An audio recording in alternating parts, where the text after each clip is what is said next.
সামান্য চালের গুঁড়ো দিয়ে স্পেশাল পিঠা।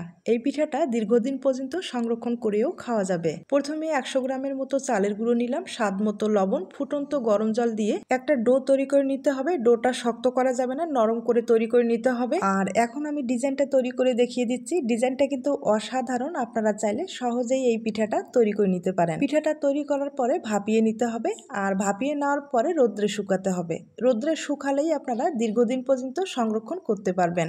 আমি এই পিঠাটা চালের গুঁড়ো দিয়ে তৈরি করে নিলাম, তবে আপনারা চাইলে আটা অথবা ময়দা দিয়েও তৈরি করে নিতে পারেন। অনেক সময় দেখা যায় হাতের কাছে চালের গুঁড়োটা থাকে না, তাই আপনারা সহজেই কিন্তু আটা অথবা ময়দা দিয়ে পিঠাগুলো তৈরি করে নিতে পারেন। হয়তোবা ভাবছেন আটা ময়দার যে পিঠাগুলো কিভাবে তৈরি করা হয়। আমি যে চালের গুঁড়োর পিঠাটা তৈরি করলাম, একই প্রসেসে কিন্তু আটা ময়দার পিঠাগুলো তৈরি করা যাবে এবং দীর্ঘদিন পর্যন্ত এই পিঠাটা সংরক্ষণ করা যাবে। আমি কয়েকটা পিঠা ভেজে দেখিয়ে দিলাম। যদি আপনাদের পছন্দ হয়ে থাকে তাহলে ট্রাই করে দেখতে পারেন।